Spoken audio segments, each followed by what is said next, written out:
DB cyber and special crime south ডিভিশনের একটা team, আমাদের ফিনান্সিয়াল ক্রাইম টিম গাজীপুর এবং জামালপুর জেলায় অভিযান পরিচালনা করে অনলাইনে সহজে অধিক মুনাফার প্রলোভন দেখিয়ে সাধারণ মানুষকে বিনিয়োগে প্রলুব্ধ করে প্রতারণার মাধ্যমে অর্থ আত্মসাৎকারী একটি সংঘবদ্ধ চক্রের 6 জন সক্রিয় সদস্যকে গ্রেফতার করেছে।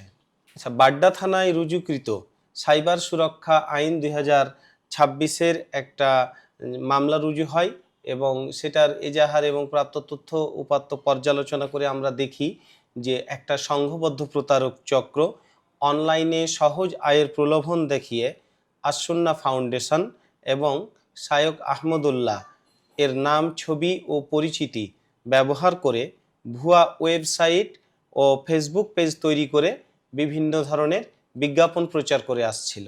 তো এইসব ভুয়া ওয়েবসাইট ও ফেসবুক পেজে প্রকাশিত বিজ্ঞাপনে বিশ্বাস করে সাধারণ মানুষ সেখানে উল্লেখিত মোবাইল ফাইন্যান্সিয়াল সার্ভিসের অ্যাকাউন্টে অর্থ বিনিয়োগ করে এবং প্রতারণার শিকার হয়। তো আমরা তদন্ত করে দেখি যে চক্রটি বিভিন্ন প্রতিষ্ঠানের নামে পরিচালিত জনপ্রিয় ওয়েবসাইট এবং ফেসবুক পেজের আদলে প্রায় একই ধরনের ডোমেইন ও পেজ তৈরি করে। পরবর্তীতে সার্চ ইঞ্জিন অপটিমাইজেশন এবং পেইড বুস্টিংয়ের মাধ্যমে এসব ভুয়া ওয়েবসাইট ও ফেসবুক পেজ অধিক সংখ্যক মানুষের কাছে পৌঁছে দিয়ে তাদের প্রতারণার যে জাল এটাকে বিস্তৃত করত।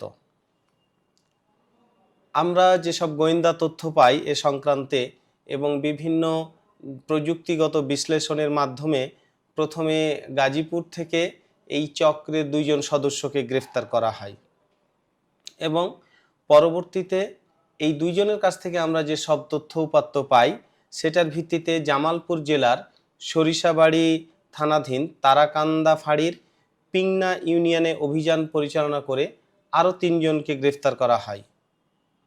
পরবর্তীতে এদের কাছ থেকে পাওয়া তথ্যের ভিত্তিতে গাজীপুর থেকে আরও 1 জনকে গ্রেফতার করা হয়।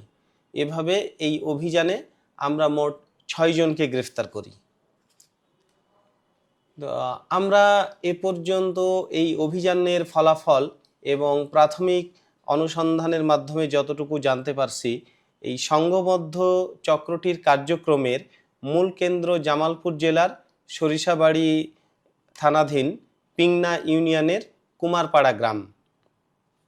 এছাড়া প্রাপ্ত তথ্য অনুযায়ী ওই এলাকার কয়েকজন তরুণ দীর্ঘদিন ধরে এ ধরনের অনলাইন প্রতারণামূলক কর্মকাণ্ডে জড়িত আছে। তো এই বিষয়ে আমাদের তদন্ত এখনো অব্যাহত আছে। গ্রেপ্তারকৃত আসামিদের কাছ থেকে আমরা বিভিন্ন ব্র্যান্ডের 9টা স্মার্টফোন, 2টা ল্যাপটপ এবং নগদ 8,39,000 টাকা উদ্ধার করেছি। তো প্রাথমিক প্রযুক্তিগত বিশ্লেষণে এসব জব্দকৃত ডিভাইসসমূহে প্রতারণামূলক কর্মকাণ্ড পরিচালনার খুবই গুরুত্বপূর্ণ তথ্য প্রমাণ পাওয়া গেছে এবং ভুয়া ওয়েবসাইট ও ফেসবুক পেজে ব্যবহৃত যে মোবাইল ফাইন্যান্সিয়াল সার্ভিসের নম্বরটি দেওয়া ছিল সেটি জব্দকৃত স্মার্টফোনে পাওয়া গেছে এবং দেখা গেছে যে ওই নম্বরে সাধারণ মানুষ মুনাফার আশায় প্রতিদিন অর্থ বিনিয়োগ করত এবং প্রতারণার শিকার হইত।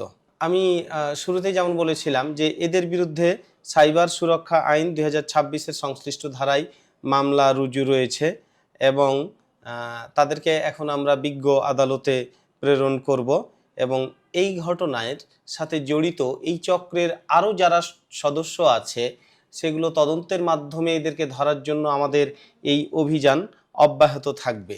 তো আমরা সাধারণ মানুষের কাছে একটা জিনিসই বলতে চাই যে এরকম চটকদার বিজ্ঞাপনে বা ভুয়া ইয়ার প্রলোভনে পা না দিয়ে অনলাইনে বিনিয়োগের আগে আপনারা ভালো করে ভাবুন, এটা যাচাই করবেন, তারপর সিদ্ধান্ত নেবেন।